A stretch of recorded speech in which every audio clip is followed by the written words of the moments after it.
to the meeting. The meeting order tonight for May 15, 2025, at 6 o'clock. We have Mr. Keith Dyer to stand up here and begin.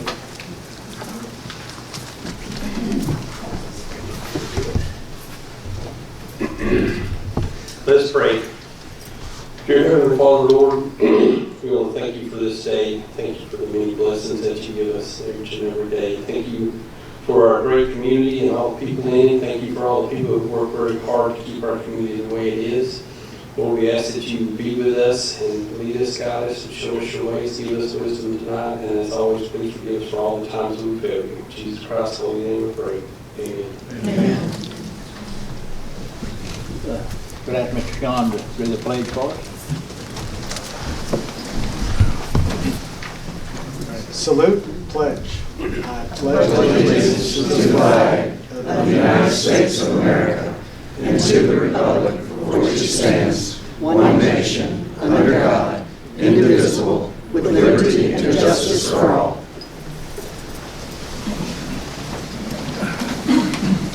I approve the minutes for April 17th, 2025 county meeting.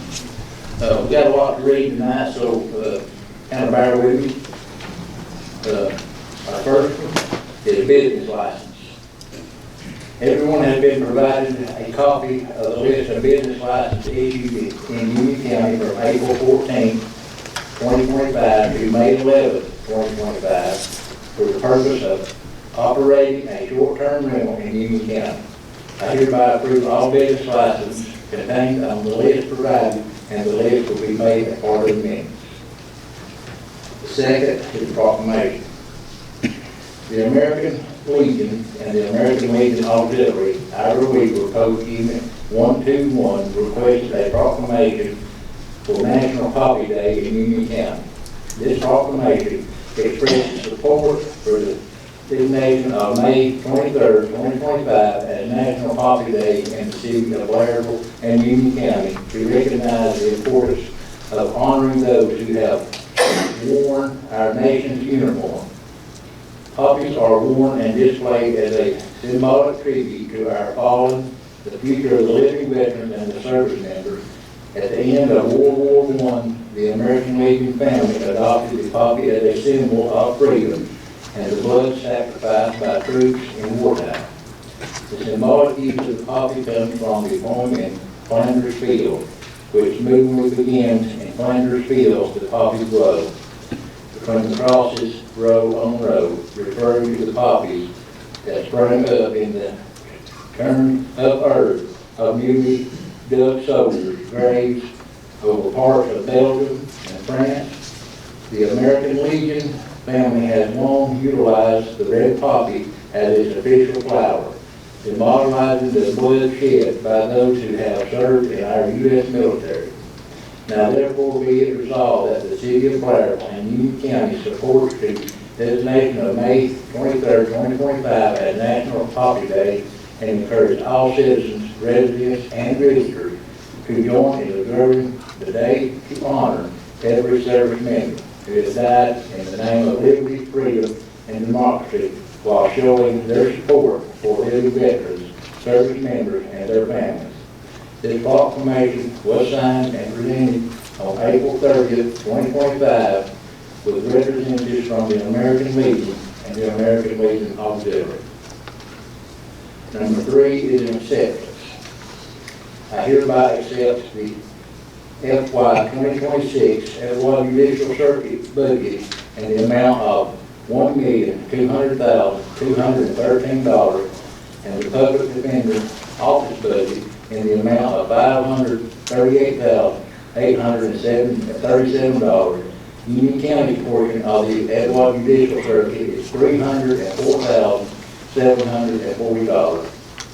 And for the Public Defender's Office is $119,725.15. Union County shares in the cost of judicial circuit with towns, Lumpkin, and White counties.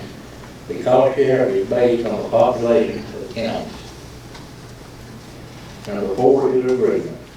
I hereby accept this agreement between Aramed LLC and Union County, Georgia for emergency air medical transportation services for the county citizens and their household members from June 1st, 2025 to May 31st, 2026. The amount of this agreement is not to exceed $71,480, and the county will only be responsible for half of that amount, with Union General Hospital covering the other half. Marcus Lindsay with AirMed LLC is going to come up and tell you all and more about the agreement and how this service benefits Union County citizens. Mr. Lindsay. Thank you, Mr. Collins.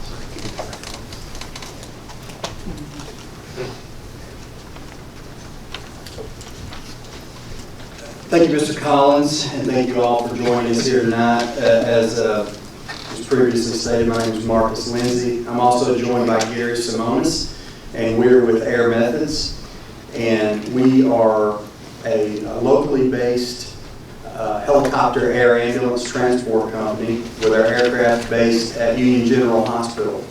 It's great to be with you tonight. And it's a wonderful partnership that we have shared here with Union County and Union General Hospital now since 2016.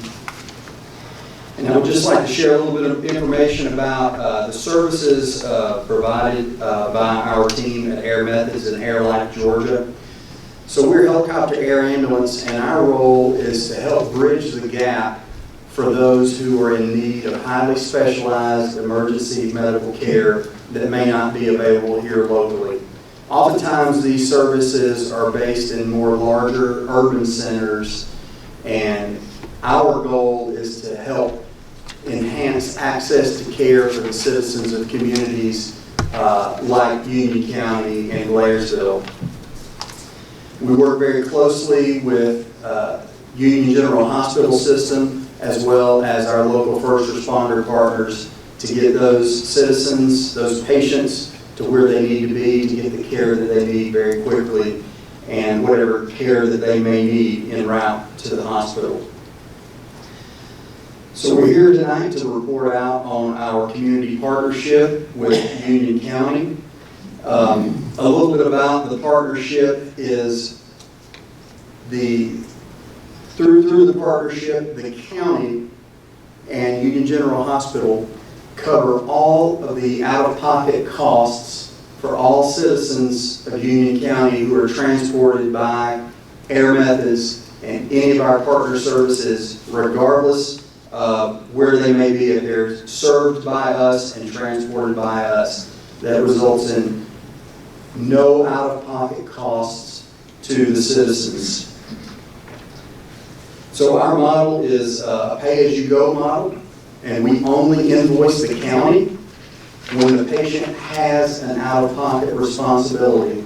And I'm happy to report that the maximum that we charge per transport to the county has not changed since last year and will remain at $800 maximum. And again, that is only if the patient has an out-of-pocket expense, and only if it meets or exceeds $800 do we charge the full amount. Otherwise, if it's less than $800, we only invoice the county for that amount. As previously stated, the annual max is $71,480. And I'm happy to report that under the current term, which went effective June 1st of 2024 and runs out at the end of this month, we have invoiced the county for 3 of the 4 quarters. We invoice quarterly. And to date, we've only billed the county $24,399. So we are, it's difficult to say exactly how the last quarter will go. We're on target to be somewhere around half of that annual amount agreed to by the county. We're very proud to report that out. I'll also share that this is exceptionally important to a majority of the citizens we've transported, because the majority of those are patients who rely on Medicare. And often those are on a fixed income. But the agreement also covers patients regardless of their ability to pay, including private insurance, Medicaid, as well as the uninsured.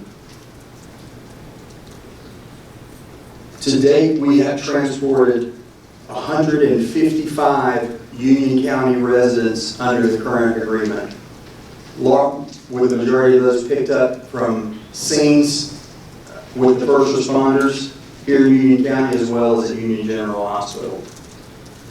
We're very proud of this partnership. We're very proud to be located here in Union County. We're very proud to work with Union County and Union General Hospital.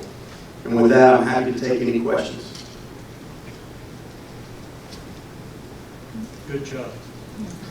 How about a Thank you very much. Thank you. Thank you. Thank you all very much. That means a great deal, and we look forward to continued service here in Union County. Thank you very much.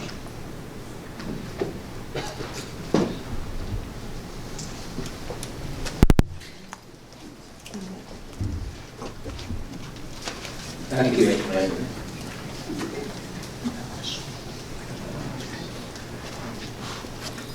Number 5 is agreement.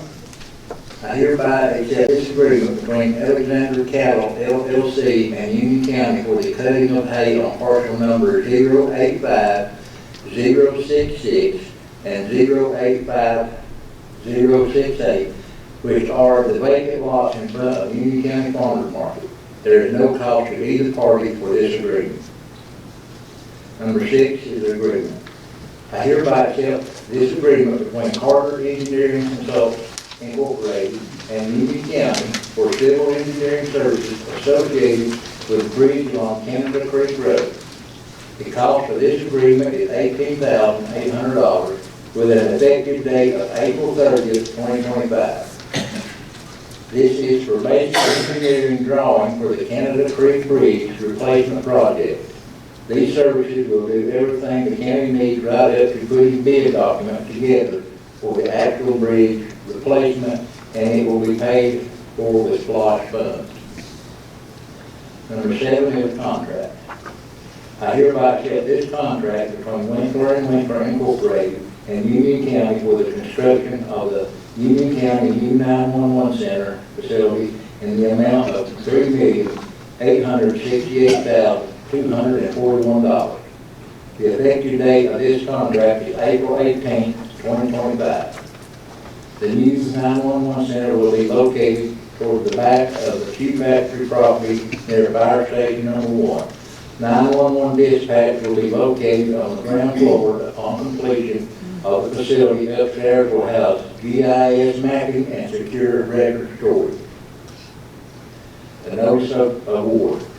I hereby accept this notice of award of contract to Culver's Trucking Incorporated dated May 15, 2025 for asphalt resurfacing through the Georgia Department of Transportation Local Maintenance and Improvements grant to Culver's Trucking Company Incorporated in the amount of $1,602,803 for the 2025 LMIG paving. 4 bids were received with Culver's Trucking coming in the lowest. The other 3 bids are as follows. Vertical earth was $2,769,019. Caldwell Construction was $1,815,678.41. And C.W. Matthews was $1,630,979. Number 9 is a resolution. I hereby adopt resolution R-2025-13 to create the Union County Development Authority for the purpose of supporting economic development in Union County. The next 2 resolutions will appoint the board members, including ex-officer members. The bylaws for the organization will be created and will contain the operating procedures for the organization. Those bylaws will be voted on by the newly appointed Union County Development Authority Board of Directors and will contain specified regarding territory, transparency, and cooperation with other entities, as well as the types of economic development they will be focusing on. Currently, there is no rush or plan to hire an executive director for the Development Authority until the new board gets their feet under them and determines exactly what the organization will look like and how it will function. The most immediate project for them to work on will be get industry revenue bonds issued for panel built as requested by owner Mike Chairman. I made a change on that. The bylaws will be set down by Union County, and then they can vote to change them later on if needed.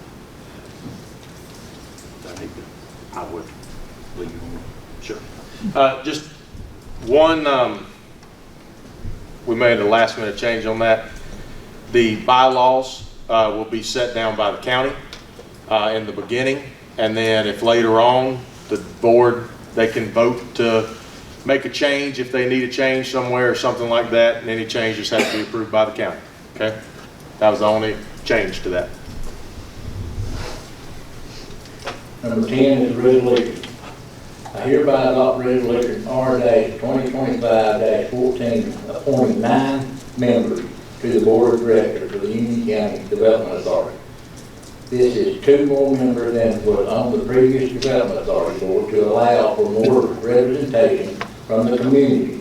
I will read the list of these appointed board members along with the duration of their term. Number 1 is Doug Anderson, June 1st, 2025 to May 31st, 2027. Number 2, Rick Davenport, June 1st, 2025 to May 31st, 2027. Number 3, Rhonda Mahan, June 1st, 2025 to May 31st, 2027.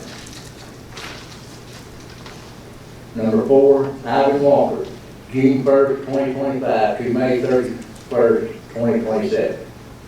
Number 5, Jason Henson, June 1st, 2025 to May 31st, 2029. Number 6, Courtney Waller, June 1st, 2025 to May 31st, 2029. Number 7, Donna Harkins, June 1st, 2025 to May 31st, 2029. Number 8, David Dyer, June 1st, 2025 to May 31st, 2029. And number 9, Kevin Green, June 1st, 2025 to May 31st, 2029. Number 11 is a resolution. I hereby adopt resolution R-2025-15, appointing 4 ex officio non-voting members to the Board of Directors of the Union County Development Authority. The previous board did not allow for any ex officio members. By reasoning for these ex officio seats is to allow input from members of the community that don't necessarily need to be voting members of the authority board. They all have valuable information and experience and will be vital to the success of the authority. I will read the list of the appointed ex officio board members, and all the ex officio seats are for the duration of 1 year from June 1st, 2025 to May 31st, 2026. Number 1, Brett Olney. Number 2, Eric Brinke. Number 3, Gavin King. And number 4, Scotty Gerard. Can you go slower on that, please? Go back, read your name slower. Couldn't really hear you either, sorry. Number 1 was Brett Olney. Number 2 is Eric Brinke. Number 3 was Gavin King. And number 4 was Scotty Gerard. I would like to say myself, a representative from my office has talked to each of these who are willing to donate their time to serve on the Union County Development Authority Board of Directors. They all are excited and looking forward to making a positive impact on our community. I am looking forward to working with a group of individuals and seeing what progress we can make in the direction of focused economic development and working together with the other titles within Union County. Number 12 is a resolution.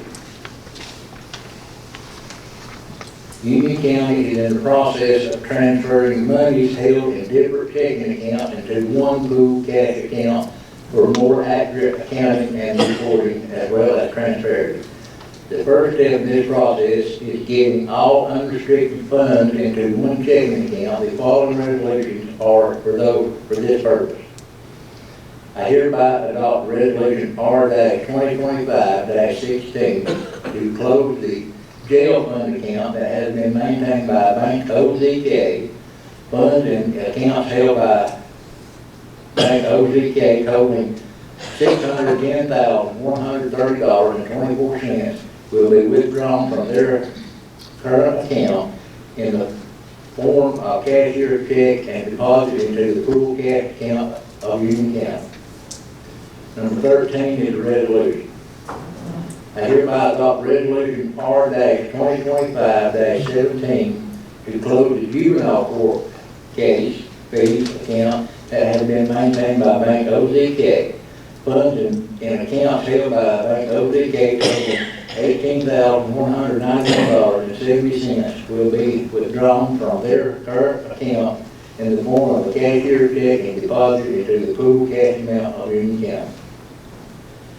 Number 14 is a resolution. I hereby adopt resolution R-2025-18 to close the drug fund account that has been maintained by Bank OZK. Funds in the account held by Bank OZK totaling $21,683.57 will be withdrawn from their current account in the form of a cashier's check and deposited into the pool cash account of Union County. Number 15 is a resolution. I hereby adopt resolution R-2025-19 to close the ERS account that has been maintained at Bank OZK. Funds in the amounts held at Bank OZK totaling $52,012.73 will be withdrawn from their current account in the form of a cashier's check and deposited into the pool cash account of Union County. Number 16 is a resolution.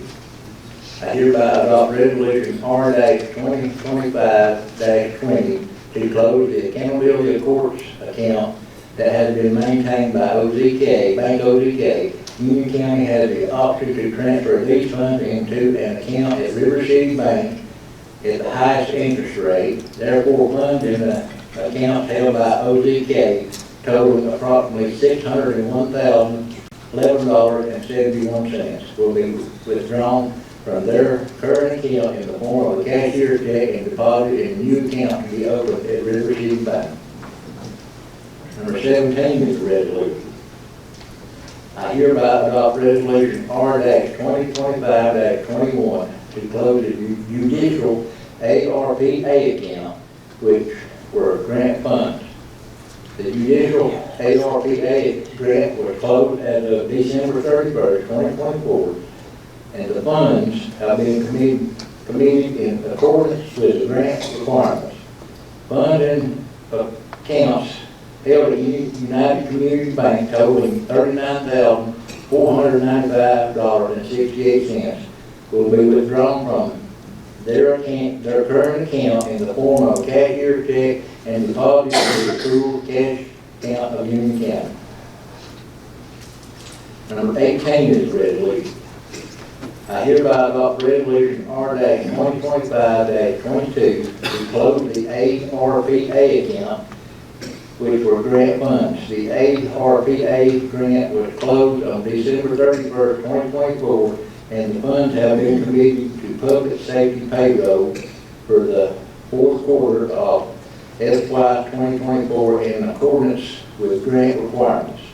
Funds in accounts held at United Community Bank totaling $1,479,703.95 will be withdrawn from their current account in the form of a cashier's check and deposited into the pool cash account of Union County. Resolution number 19.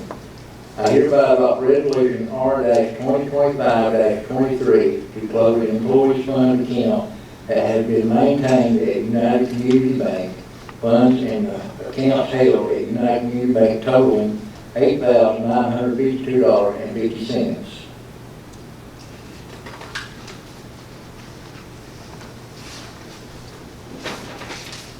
Will be withdrawn from their current account in the form of a cashier check and deposited into the pool cash account of Union County. Number 20 is a resolution. I hereby adopt resolution R-2025-24 authorizing Nicole Green, Teresa Stevens, and Jill Chastain to only access through online banking to all accounts maintained at United Community Bank to perform their job duties and functions to the highest standard. All three are employees within the finance department of Union County. 21 is a resolution. I hereby adopt resolution R-2025-25 for a checking account to be opened at River City Bank for the purpose of maintaining funds for accountability court in which the Union County serves as a fiscal agent. These funds must be maintained in a separate checking account as they are restricted funds. Funds in the account held at Bank OZK totaling approximately $601,011.71 will be withdrawn from their current account in the form of a cashier check and deposited in the account opened at River City Bank. Number 22, reschedule county meeting.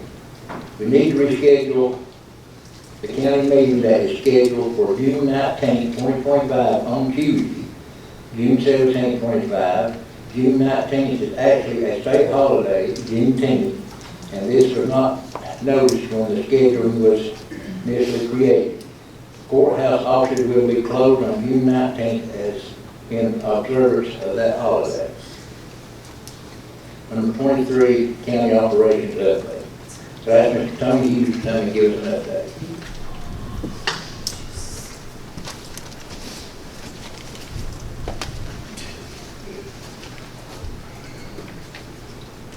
First of all, I'd like to say thank everybody for coming out this afternoon. I'm not going to touch bases on all of our departments, but I do want them all to know that I really appreciate the hard work the past month. A lot of things going on. Here again, I'm not going to touch bases on all of them, but I'll hit the top points on some of the areas that we're looking at. First of all, 911 Center, they're going to break ground tomorrow or Monday. We're breaking ground and starting the project up there, getting that underway. I know everybody involved will be happy to get that thing done and get moved into it. Road department, working day in, day out. Still working on roads, culverts. A lot of work to be done, taking down trees, getting calls continuously daily on getting calls. Working hard to get everything back in place. Been working on costs on the transportation office, new transportation office. We've got it really close, ready to pin down, hopefully start that in the next few weeks. The Reese Farm, we've got a lot of activities going on up there. Go get on the website, take a look there at what they've got going on. You'll find a lot of interesting things going to take place up there. The golf course, we'll be working to start the bridge over there, replacing the bridge on the creek here in the next few weeks, hopefully. And we've got a couple of areas that we're having drainage problems in that's holding water. We're going to look at it next week, and hopefully we can do something there to correct it, because the golf course has to close down to get some of these heavy rains. They have to close a couple additional days, and it's actually costing us some revenue there. The golfers not being able to come out every day, so hopefully we can take that, get that into consideration here in the next few weeks and get that problem solved as well. Today we had Miss Michelle Maddox. She worked for us for a number of years at the rec department. She's retired, and we gave her a little going away luncheon today, and I appreciate everybody coming by there for that. And we want to miss Michelle. She was a great employee. The rec department, regular season baseball, softball is coming to an end. We've got the All-Stars starting up now. We want to wish those teams best of luck in the tournaments, upcoming tournaments. Pool cleaning, working hard on it, getting ready for opening day. May 26th. May 26th, opening day, working, getting everything set up there, cleaning it.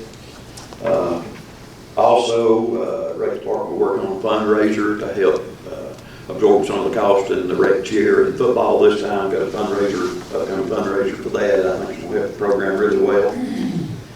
Also, the rec department, this past week, we had a little bit of an accident. Young man kicked a basketball that went up into the ceiling and hit one of the sprinkler heads and set off the alarm system, broke it off. Had some water dumped out into the gym, so we had to close it down for a couple of days and get that cleaned up.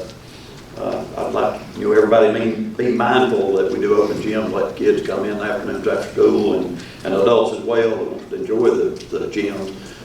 Be mindful that, take care of the property, don't do crazy things that creates these accidents. Accidents happen, but just be mindful that the gym's not kicking balls in. Shoot the basketball. Also, here in the next couple of weeks, we'll be hosting a adult league softball meeting, something we've not had here in Union County in several years. So we've got a lot of adults looking forward to that. So we'll be keep your eyes open for a meeting on that. We'll get that implemented and hopefully get started on that here in the next few weeks. Also, on our fleet, we talked about it a while back, or at the last meeting, we wound up a total of about 14 vehicles and pieces of equipment that we've not been able to wrap our hands around and not find. We'll be dropping the insurance on those, get that area cleaned up. And also, we had a little incident up here in the courthouse this week as well. We've got about 6 bathrooms out of order at the time. We've got drains stopped. It's turned into be a mess. Hopefully, they'll be back into order tomorrow. But as far as county operations, it's calls after calls after calls daily. We stay on our toes. There's never a dull moment with trying to solve the county's issues that we're having. But anyway, thank you.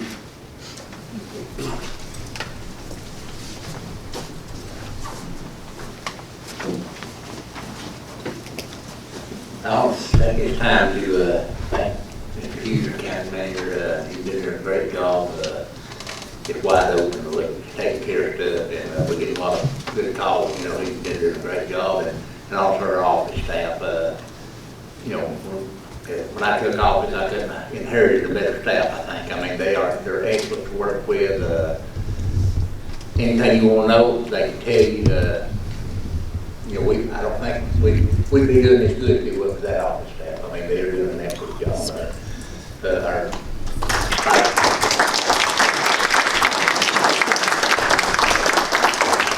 Also, our police department and our fire department, I know they've had a lot of calls here lately, and they're doing an excellent job too.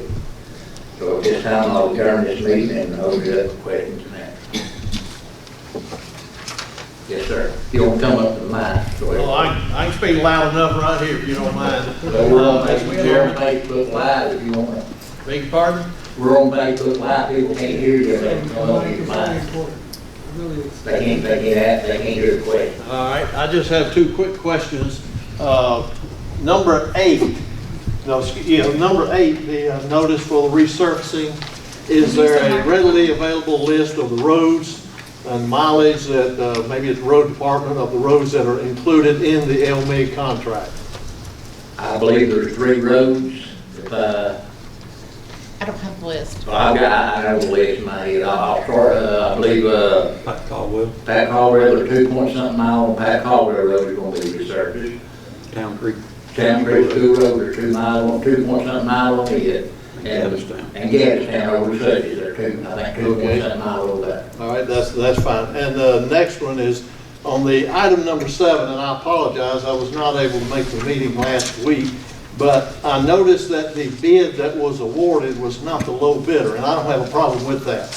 But does the county use a list of certified or qualified contractors and products list in their selection to rule out people who might not be qualified, so that they don't go through the process and the county doesn't waste their time looking at people's bids that are not qualified? It probably took us, 3 hours to sit down, and every contractor that put a bid in, we had so many page list that we went through and looked at some of their prior stuff and their personnel and everything, and we made from 1 to 10, and that's how we picked Winkler and Winkler. Okay, well, I don't have a problem with doing that. It's just the state DOAS has a certified list or a qualified products list, And if you use that, then you wouldn't even have to do all of that. You just, anybody that submits the bid off of that qualified list is qualified. And therefore, we would get the lowest price from a qualified bidder. That's what I'm getting at. So that was my only question. Harold, you don't mind? For counties, I don't believe we can actually use a list. And if we did use a list, we'd have to open it up to everybody. Because once you take bids, like if someone wants to submit a bid, they can submit a bid. You're not required to pick the lowest bid, probably because we don't have a qualified list, or not required to use a qualified list.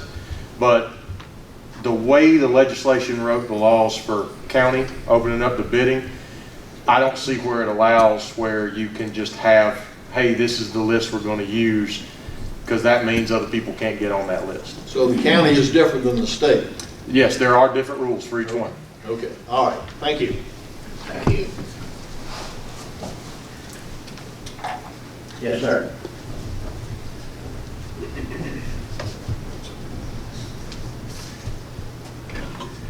All right, now they should be able to hear me. Thank you, Mr. Commissioner, for everything you're doing. It's really been a pleasure to have someone looking after our pocketbooks after the last few years. I did, in the paper when you were running for office, you mentioned you might be able to reduce taxes for people 70 years and over. That was one of your goals, if I remember correctly. And I was wondering if that would be something that we could be looking at. And the reason I ask is we moved here from Forsyth County, and our taxes in Union County are 5 times higher for the same type of house than they were in Forsyth County. When I turned 65, it immediately dropped 80%. It was a wonderful thing. And then here, I understand at one time, there were a lot of, you needed people to be paying for the school system and everything, but there's been so many seniors that move in, the dynamic has changed. So it would be nice if we're down to 4 times as much or something like that. So anything you could do, or you're doing in that vein, it would be great if you could share. Thank you. Thank you. And we are looking in that in every way, possible. So, we're checking all that out. Thank you. Anyone else?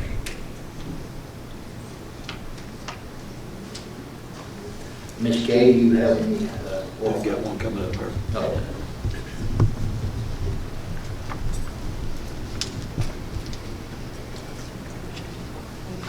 Hello. Hey, on the agreement with the air methods, didn't get to ask you, is the transport with medical personnel? Yes. Or is, okay. You mind? Yeah, go ahead. So, yeah, our aircraft are fully staffed 24/7 with a critical care flight nurse and a critical care flight paramedic. So in addition to speed by the helicopter, you're getting 2 caregivers to 1 patient, highly qualified critical care caregivers they also are able to provide certain skills and certain treatments that may not otherwise be available on a ground ambulance. Okay, great, thank you. Thank you. Okay, and my other question was, the $300,000 that we were going to pay to Union General, does some of that go towards that, or is it just for the ambulance care that you guys was talking about before, to ease the difference of what they cost for the ambulances? I think $300,000 goes to the ambulance service, if I'm not mistaken.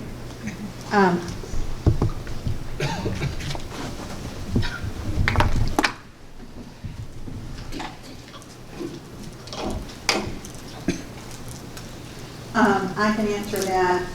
So the $300,000 that we give to Union General supports the ambulance service that Union General runs, not the air method service. The air method service is a different cost altogether. Okay, and that's just going for ambulance? The $300,000 for the Yes. ambulances? Okay. Well, that is our intended purpose, and we know how much the ambulance costs. It's not restricted money, but We know that it costs them between $500,000 and $600,000 to run that. And so our contribution is $300,000. So, yes. My last question is, at the town hall and last meeting here, you said you wanted to get the sorghum mill out there at the farmer's market. And at the town hall meeting, you said that it was a grant that you got, so it wouldn't cost any of us any money. My question is, if we can get a grant for that, can we get a grant at some capacity for the senior center? Mr. Nagel, you want to comment on that? This was given to William Mercer. Okay. Right now, the senior center already runs off of a multitude of federal grants, state grants, and then contributions from Union County, as well as they do fundraisers and all kinds of things like that to fill in gaps where they need to. But the majority of the money comes from grants and the county actually funding them. Because I'm understanding that they're cutting a lot of the programs like the Meals on Wheels, and people are not getting the foods and things that they need. And it was brought to you guys' attention about how can we figure out something to do. At the county meeting, you said it would cost us $600 and something thousand for the county to take it over once Legacy something gets, their contract's over. So my purpose is, like, we have basically made this community an elderly community, and now we're not even going to help out the senior center where they can go and do things. So it just kind of make, I'm not a senior yet, but I know a lot of people that do things there and go there, and I just wanted to see how we could figure that out too.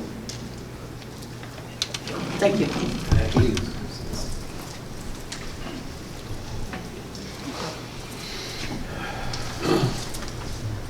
Yes, ma'am. Following up on what you said about the senior center, you're right, there are different monies that come from federal and state. Their new budget year starts July 1st, and most of you've read in the newspaper or read about it, they're expecting at least a 35% cut from the federal government. I would hope that we would want to be proactive when already they are having issues in offering all the courses they had, get meals to people at home. I know they're short people to bring Meals on Wheels. You've got 2 Legacy people that have to run out and deliver meals because they don't have volunteers. So I would like to see, instead of us keep kind of talking about, well, these ones do this, we contribute some. There are a good amount of seniors here, and I would hate to see it get to the point where there's not money for Meals on Wheels, there's not money for other services they offer before we're going to look at what we can do for them. Thank you.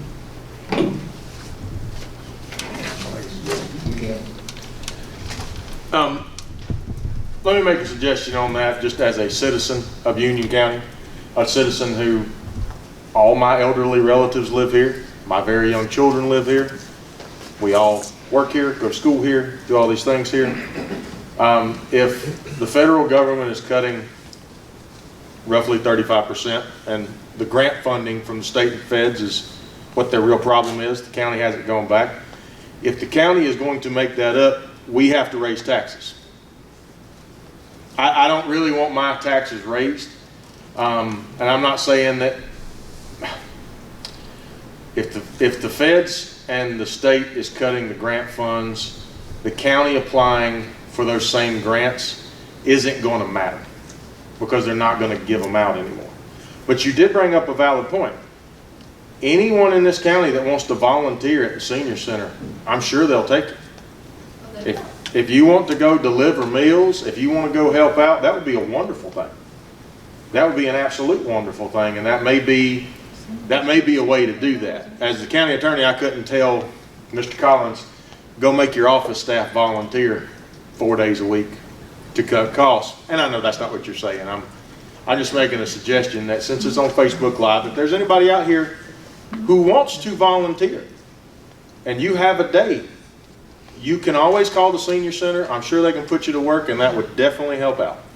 I know at the town hall, the commissioner also talked about helping with fundraising. So the county does get involved in fundraising for organizations. The community It's like needs we're to get just involved looking too. for everybody I else mean, you to can get have fundraising for the senior center, the community needs to get involved too. Right, but you're a start, you mentioned that. What can you do and what can the county do in terms of, do they ever help organize fundraisers? $250. They're doing a rec hall or a recreation center. I'm done, I'm sorry. You want the mic? I'm sorry, no. Well, hey, and I just want to follow up on that suggestion.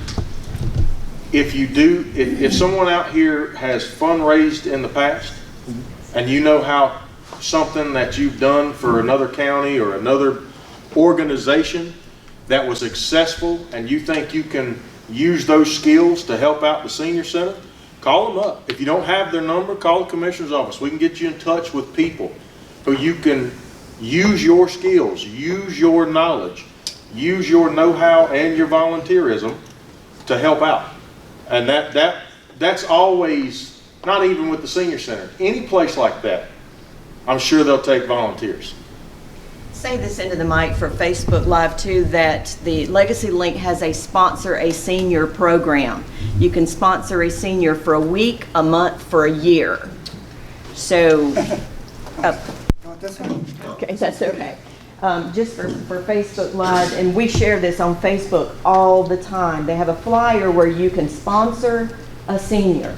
Sponsor for a week, sponsor for a month, sponsor for a year. That's just another option to help if anybody in the public wants to help. Okay? You'd have to contact Legacy Link to follow through with that.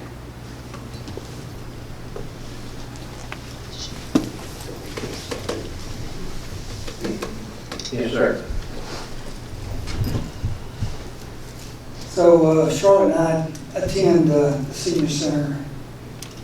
Legacy Link seems to be lacking in what we see. There's a lot of gaps. Is there any possibility that, well, the attorney stated that, is there any possibility that the county can flip the bill and encourage and fund the senior center as opposed to what's going on now? I mean, at some point, the federal funds appear to be lagging. You want to fight on that? Look, just as a, I'm not an accountant, I'm an attorney. Yes. So I can sue you over numbers, but don't come to me to do your taxes, okay? I get it, I understand. We do 200 to 250,000 already to the senior center, Absolutely, last few years. okay? I'm with you. If we were, let's say, to increase double that, I heard the 6K, 600,000, 700,000, if we were to do that, taxes go up. it's either millage rate goes up to pay for that, or we take from the other things that the county provides. Sounds reasonable, but this has become, getting older, a retirement community, unfortunately for all of us, right? Or maybe not unfortunately. So, Well, you'd be surprised how many young people are here. I mean, I wouldn't be surprised. I haul around a bunch of kids every day. True. So, are we getting a mindset that at some point we need to help our seniors to take over this from a Union County standpoint? You've had to address that mentally at least. Right?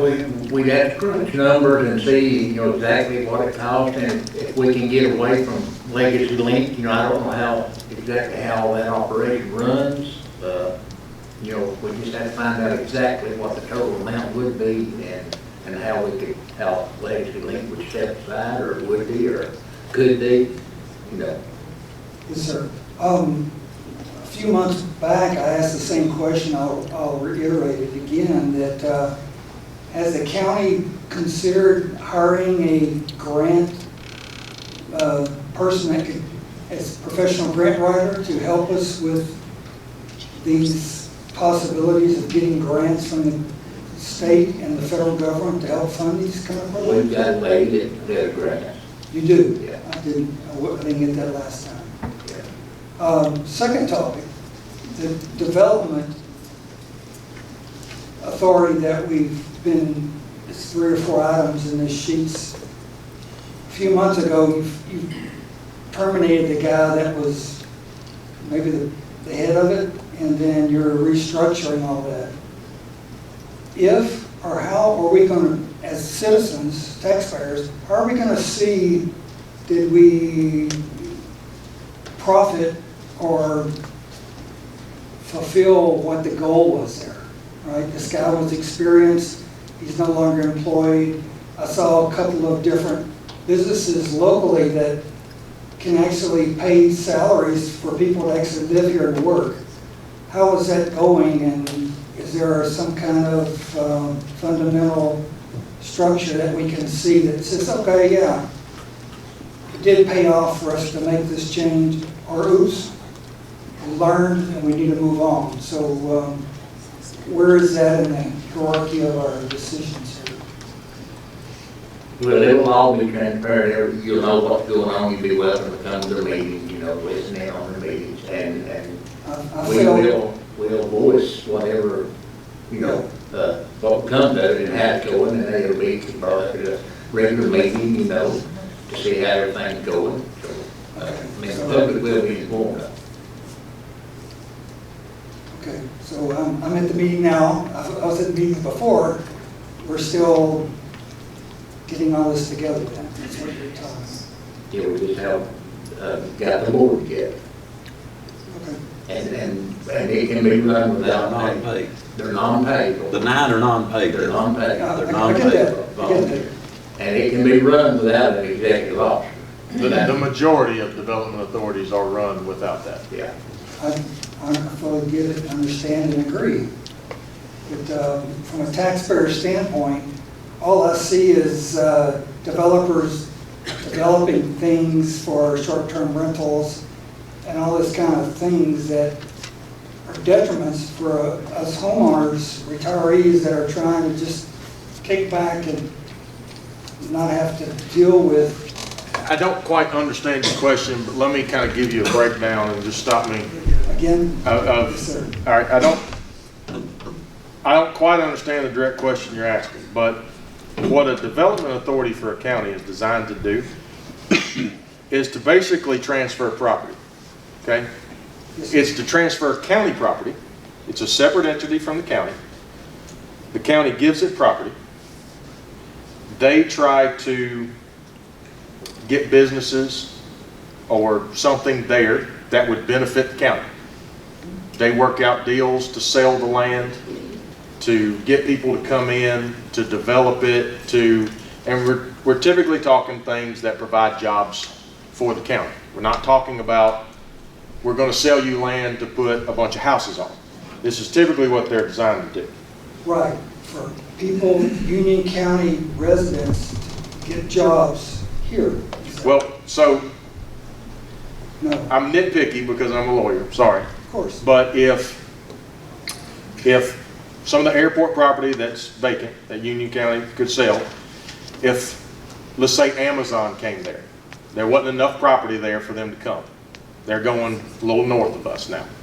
But let's say Amazon went there. You can't have a requirement that they only hire Union County residents. It'd be nice, but they can hire whoever they want to. Absolutely. Typically, it'll be people from the area, though. I'm with you. But that's what a development authority does. It typically, there's many things they do, okay? But typically, the main purpose is to take county land, use it for the economic development of the county, as in trying to bring jobs in, trying to bring businesses in, whether that be restaurants, shops, manufacturing plants, stuff like that. That's not all they do. That is just a very kind of brief description of that. And a lot of our neighboring counties just have someone out of the commissioner's office that already works in the commissioner's office that kind of acts as the liaison to the development authority. Meaning, hey, we got this business that's interested in coming. Y'all talk to them, y'all vote, y'all see what y'all can do, see what y'all can get them to come here. They can also give revenue bonds and issue bonds. I think the last bond that the development authority and correct me if I'm wrong, last bond, our last development authority closed out. Not created, but closed out. I believe it was in 2014. So there was about an 11-year period where, you know, no bonds for businesses or anything like that was ever issued or done. Okay. So I'm not saying that they didn't do anything in that time, but bonds at that time weren't done. Okay. I know there were property deals that were done, and a development authority can do property deals for citizens of the county too. So like I think a couple of the restaurants by the intersection up there, right over here, were help facilitated being sold, or the property was help facilitated by the development authority. But that, I don't believe that was county land. Okay. But they can do stuff like that too. Is that, now that I kind of give you? Absolutely not. Okay. Good try. Huh? I think you're asking, is it gonna bring more revenue to the county? Is that what you're saying? That's what you're after. And we as citizens want more revenue, not major changes, right? I think, from a social media standpoint, I think we've had enough fast food chicken places. And that's just what I've read, right? So You'll have some changes if you do bring more revenue in. Absolutely. What changes will be. But when you fired is the wrong word for the guy a few months ago for the development, right?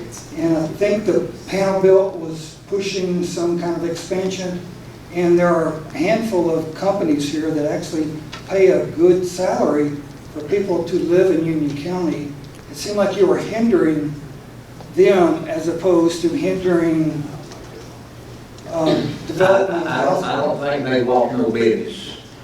Probably not, absolutely not. And when it's reinstated, they can go forth with their bond or whatever they have to do. When it's reinstated. Okay. Well, I guess we'll talk about it. Anyway, sorry to take your time. Thank you so much.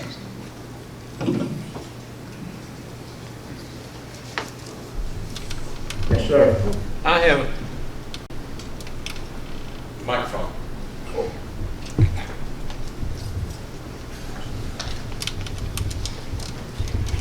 when you're talking about these revenue bonds, who's on the hook for that? Is it the county residents? It just depends on how it's set up, but if it's done through the development authority is a separate entity from the county, so it wouldn't be any asset, they couldn't use any assets that was in the county's name to back that. Can this be implemented in a way to where the property is used for private industry instead of, we have many people that own large sums of land here. And it seems like they are the ones that have taken advantage on some of these projects. And we've ended up with very low wages for our residents. Can you control that? I don't know, Mr. Hopgood, to be quite honest with you. And the reason I say that is because when you set up a development authority, it is a separate entity from Union County. The governing authority can have some limited oversight, depending on bylaws and stuff like that. But as long as they are within the scope of work that the state of Georgia allows them to have, as far as development for a county, and while certain people can go, hey, we don't want a Bojangles here because we got a Popeyes and everything else, the state of Georgia is going to see that as economic business being brought in. That's not going to be outside of the scope of what they do. So, to be quite honest, to answer your question, I don't really have an answer. Can you limit what they bring in and what they don't bring in? I think the best thing is to appoint smart, knowledgeable people of this community that have lived in this community their entire life, that have an invested interest in this community, or that have maybe not been here their entire life, but been here a long time and have a vested interest in this community and want to see what's best for this community. And if you have 9 people voting on it, That means you gotta have a majority, so at least 5 of them have to agree on what's coming in. And that's better than 3, and then that's better than 2, so, you know, that's about as good as I can answer, can you limit something? Also, anyone can go to any board meetings, including the Development Authority. You ought to be able to put in your opinion at a certain time when it gets opened up about certain projects that to be brought in.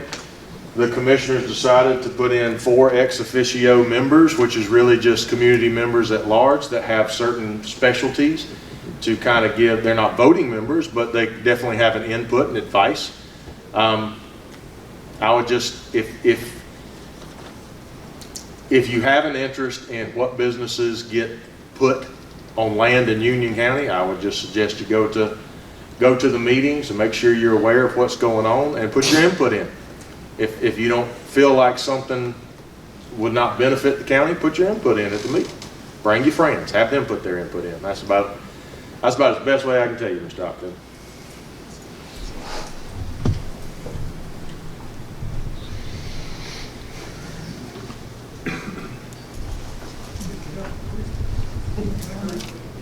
While we're on the subject, okay, I know that it was talked about that Publix was coming to Barstow, all right? But the county really didn't care for Publix coming here, so now I heard they're going to Blue Ridge. So our tax dollar, or the sales tax that they collect there from the people that are going from Union County to Blue Ridge.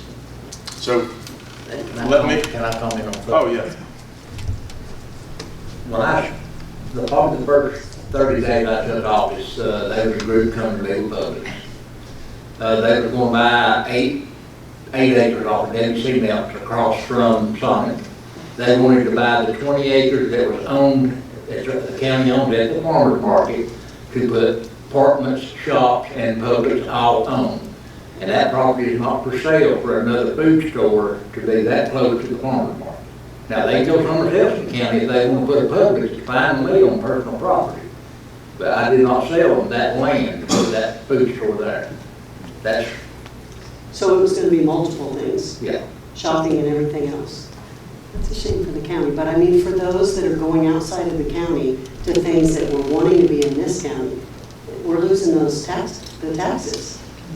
Well, my understanding, and I could be wrong, because I don't get on Facebook and look at the goings on and all that kind of stuff. Me neither.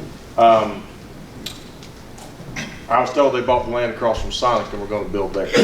So And that's what I was told, but any business can buy any private land Right. and put what they want to on there as long as it doesn't break a county ordinance. Right. The county could can not. make it less desirable by not taking water out there and sewer and those kinds of things to make them go somewhere else. I'm just saying that the county has some sway in whether they will come because you make it a little bit easier for some businesses than others. Well, now, let me address that, because sewer's all run by the city. County doesn't have a sewer. So they'd have to get the city to agree to go out there, which I'm sure for a fee they would. We don't have a county water system. We have private authorities, which that would be easy for them to get their water. And just from your original kind of statement, the only reason I put my finger up is, if you want to go buy 5 acres across the street in this private land and you want to go put a business there, the county has no say in what you put there. Right. Unless it's something that breaks one of the county ordinances. You can't build a strip club there, but you can build anything you want right there. Right. As long as it doesn't break a county ordinance, and we have very few as far as where it comes to economic development, okay? And a lot of, I don't know if it's the case with the people who went to go buy Publix, but I know the people who bought Aldi's had to buy a piece of land from that, what was going to be at one time a soccer field in between the here and the farmer's market, behind Aldi and the farmer's market. That place floods like crazy. Am I right, Mr. Hughes? Yes, sir, lower end. And when people find out how bad that place floods and how much work they actually have to do to it to put something there and it not be underwater every time it rains, a lot of people just kind of change their mind. Right. We were going to make it at one point, a decade ago, we were going to make soccer fields there. Yeah. But because of the flooding problems, you couldn't play soccer half the year there. Every time it floods, you're going to have field repair. I think there's 10-foot elevation from Aldi to the upper end where the dog park is. And if you go 10 foot, you're gonna throw all the water over into the farmer's market, and every time it floods the sheds. Right, that's. And one more thing on public, I don't have a problem with public coming here, but I just didn't tell them the land for them to come. They can come anywhere they want on private So the property. development authority, what I heard through that discussion, the last gentleman that was up here, you can't give them any idea what you want? I thought they answered to you, are gonna work with you closely as to what you saw the future of the county to be and the development that you were okay with, because we don't want it to be uncontrolled. And I understand that a lot of them are locals that have lived here a long time. So they will be pretty diverse, and they will hopefully, listen to what the county says and where they want the county to go. But I'm glad to see that the citizens or community members can go to the meetings and at least speak where, the school doesn't allow that, and some of the other ones that have boards don't necessarily allow the citizens to be able to have a back and forth and discuss it and see what we really want to come to the community. So I'm glad to hear that. But do they at all answer to you or listen to what the county says and where you want the growth to go? Or can you set that up in the bylaws? I know the bylaws. You can set bylaws. Look, bylaws will be set up to where there's going to be a lot of communication. Okay. But Development Authority is a separate entity. Right. Okay. The previous Development Authority was a separate entity. They worked on behalf of Union County, but did not answer to Union County. Does that make sense? But didn't they work closely with the commissioner? Yeah. Oh, yeah. I'm not saying that people can't work closely together and do stuff like that, but in a basic sense, right. A development authority is to work on behalf of the governing authority they are created for, Okay. but they do not necessarily answer to the governing authority they are created for. Okay, that makes sense. Okay? And I don't want to be speaking out of school here. If Miss Mahan is here, she can correct me. She's not here? Well, Miss Divert, you may correct me. I remember years ago, under the last administration, someone was talking about putting a shop complex, apartment complex in that same piece of property behind Aldi to the farmer's market. And they backed out. And I'm assuming this. I'm assuming they found out the huge infrastructure they'd have to put in to do it, and it just wasn't cost effective. But that same plan I've heard for that particular piece of property that you brought up multiple times, and they always seem to fall through. And so that was. That's a shame, because that would be a great thing for our community. The short-term rentals, everything long-term that turned into short-term rentals, and the growth in the short-term rental is killing it, because not everybody can afford. I don't even care if you have $250,000 to $350,000 homes in the affordable housing, if that's what they're calling affordable. They need rentals. We need long-term rentals for seniors that don't want to own a home and have all the maintenance and upkeep. A lot of people are looking for long-term rentals that are nice and livable and cannot find them in our community, and that's sad. I would agree, but the county can't, as the county. True. We can't buy houses and then.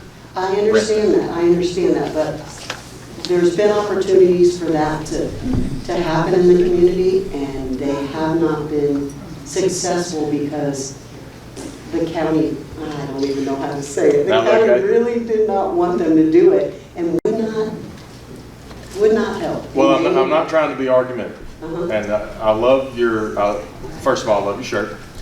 And second of all, I like that you're coming up here and asking questions. But the Union County did create the short-term rental ordinance, a very strict ordinance, because of your exact concern right there. Okay? And that was done, years ago. How many years has it been April effective? 2023. Yeah. Since 2023. We're 2 years old now. Yeah. But and there's people on that board that did not live here for very long, and that I don't think we're looking out for the best interests of the community members who are local and have lived here their entire lives or for a length of time. Well, I can tell you as the county attorney and me being in all the hearings and stuff like that, there were several developers that were just planning on developing whole communities just for short-term rentals. Not a single long-term rental house, not a single thing to sell to anybody. And they were they basically had a whole hearing to themselves. They were very upset that we were going to put in an ordinance that only allowed for an owner to have 2 short-term rentals in Union County.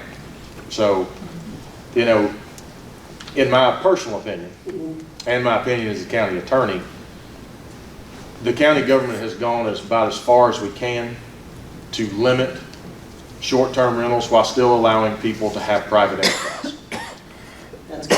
So where you can still have private enterprise, you can still do that if you want to do that, but there is a number limit for each individual. And that includes corporations. A corporation just can't come and buy a ton. They're limited just like an individual is.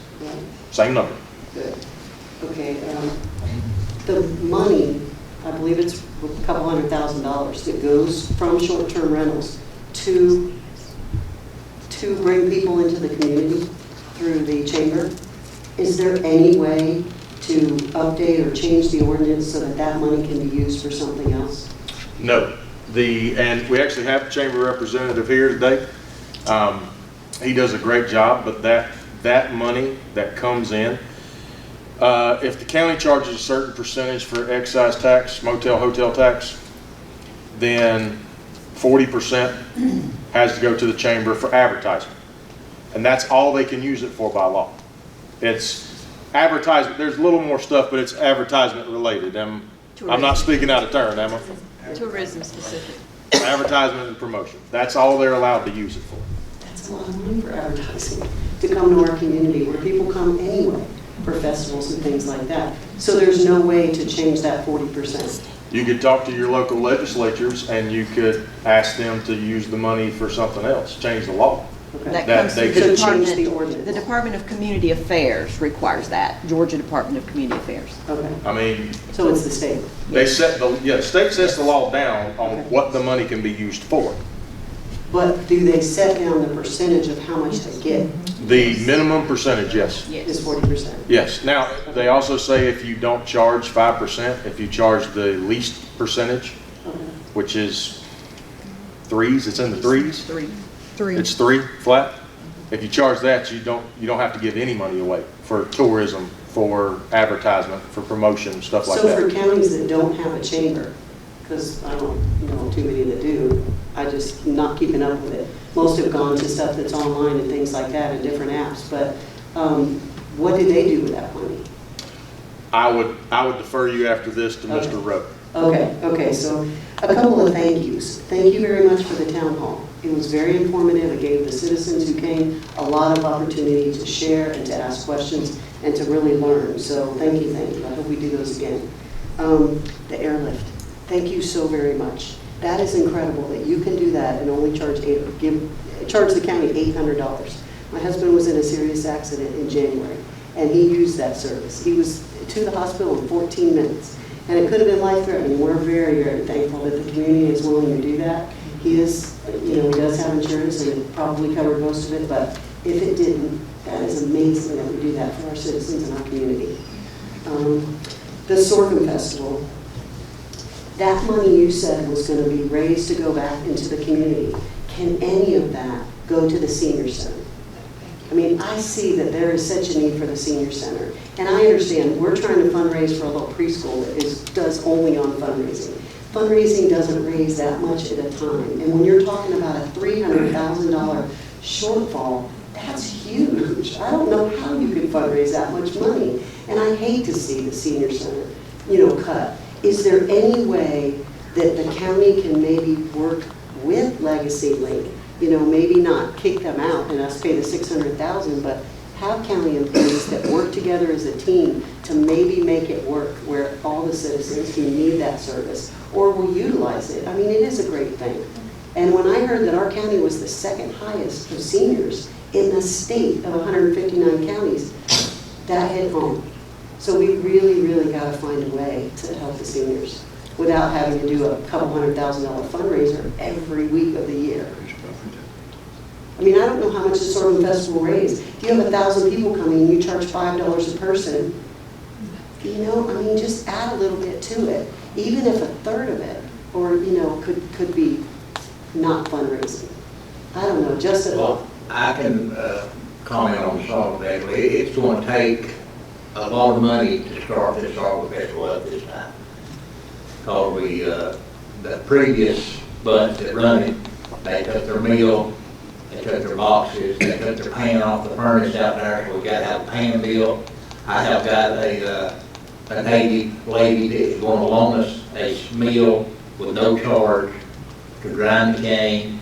So it's gonna take a lot of money up front to get this first Salt Festival going. You know, jars, propane, we're gonna use gas instead of wood. So I don't know what number we'll have to distribute in the community, but it will be what we will have money, we're hoping to put out in the community. But do we know how much the previous sorghum festivals have brought in through the vendors and things like that? If we can get some idea and then just charge maybe $1 or $2 extra for people coming in. I know you don't want to make it too high. The Scottish Festival got up to $20 and that was a little tough for people. So I know a lot of people that stopped going, but to make it reasonable and tell them $1 or $2 of the entrance fee is going to the senior center. I think people will support it. I don't do Facebook, so I don't know about all these opportunities to help. And I've lived in this community for 23 years, and I would love to be able to help where we can, to be on a board, to be somewhere where we can be an effective, part of the community. It's an awesome community, and they have done so many things, and we're so proud of you for what you're doing to make sure that you are overseeing where every dollar is going and where you can save. It's been really nice to see. After the last, administration was. On the Sorghum Festival, the county's not going to, they will be making the decisions where the money goes. It's a nonprofit organization that's created that'll be, determining where that money goes. The county's just trying to help out to get it started, to get everything implemented in place where they can make it happen. Right. So the nonprofit organization will be determining where they divide the money out, split the money out into the county. Right, but we've got to do something about the senior center before their budget year comes up. Come up with a plan to try to help them. The last thing, and I'm sorry it takes so long, but the pooled cash fund. Where is that pooled cash fund? Is it in one bank in the community? I see you're taking all of these little accounts and you're, not little accounts, but all the accounts and you're putting them in to the county fund. It seems like it's going to be challenging to have oversight where they were individual and now they're all in one big fund. Actually, it is just the opposite. Right now, these accounts are not funds. So you have cash accounts. Some of those cash accounts have funds attached to them. But a fund is not necessarily a cash account.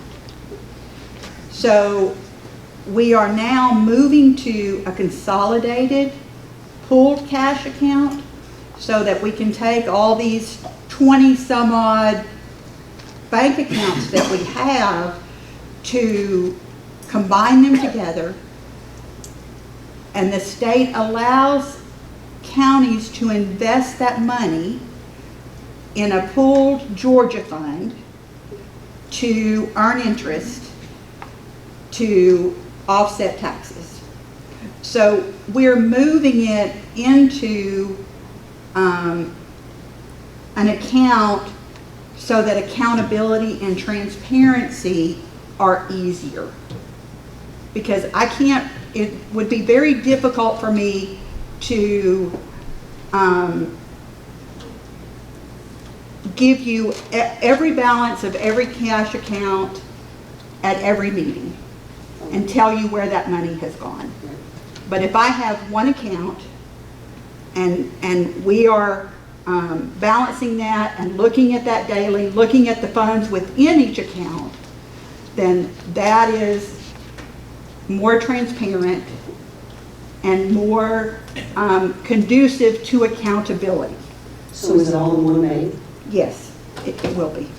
And which bank is that? Because the other banks are benefiting, when you're pulling all the money out of those little banks, and I assume it's in a big bank. Part of the problem is that they have to be able to insure it. And if they cannot insure the amount of money that we have, then it can't go into a small bank.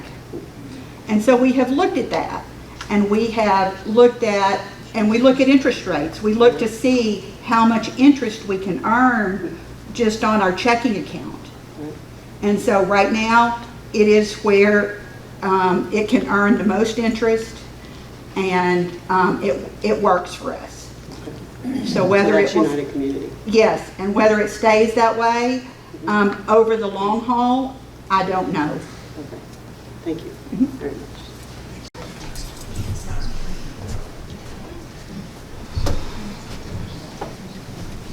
Did I understand her, or did you? Y'all just gotta come up and use the mic. Okay? Go ahead. Okay, I just want to, again, with what's been said, at the town hall, you did indicate, and the Sorghum Festival in the past has really given the community scholarships, fire trucks. They've done a lot of good things. And her point is, if the Sorghum Festival makes money, and especially in October, we may be in worse shape in the senior center, will you commit some of that revenue to go to our senior center? I mean, that really was the question. I won't have no control of that. That will be for the private. So who that do we is running. contact, or who can I contact at the not-for-profit to say, since you mentioned that money would definitely go to the community, who do I need to contact so we can let them know how important it would be for some of that to go to the senior center?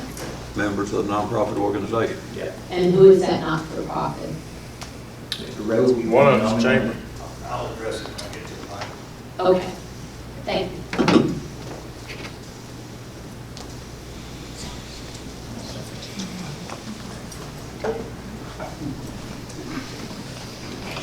Did I understand you to say you sold the property to Mike Kernan's group from the farmer's market? No, I have sold no property. Thank you.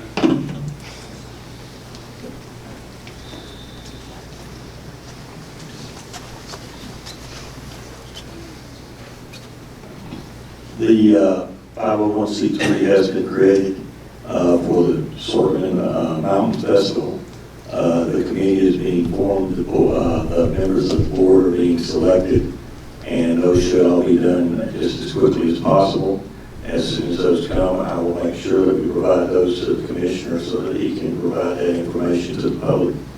But it is still in the formation standpoint right now, but just as soon as it's formed, and then it will be up to the committee, the board that is set up for that 501c3 to determine where those funds go.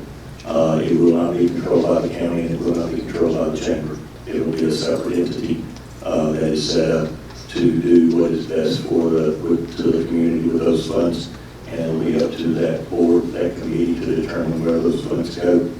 So I don't know if they'll have a process as far as how you apply for them or whatever, but I would think that they would look at all possible options. One comment was made earlier about different chambers of commerce.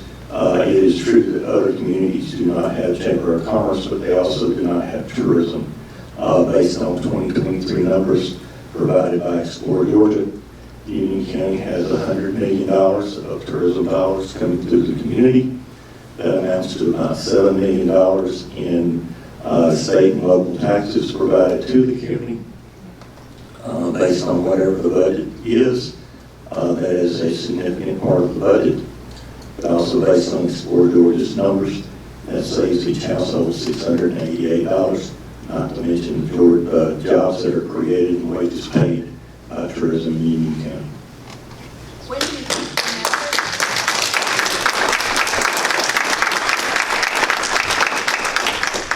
do you think the members will be known for the 501c? As soon as we get it done, we'll make sure it's public. Month, 2 months? Just as soon as we get it done, we'll let you know. Okay, it's in October. We understand that. They bring in 15,000 people into the community, which adds about $2.2 million to the economy of Union County. We have stepped up, and we're trying to get everything going. Unfortunately, the name was reserved, and there was a lot of hoops to jump through, just like the commissioner said. So in addition to, we set up the 501c3. It is an entity recorded with the state of Georgia. We are working on getting the physical plant going. We're working on getting the committee set up because we've got a line of music vendors. Vendor registration is open. So we've got that taken care of, and we're working with the county to make sure that everything runs smooth. You've got traffic, you've got everything else. So we understand that, what to do with the money after the fact, but right now, we're trying to make sure that the Sorghum Festival goes off, and it's the same quality, at least for this year going forward. Okay, thank you. Anyone else? Well, I don't thank you all for coming, if there are no more questions. Y'all have a good evening.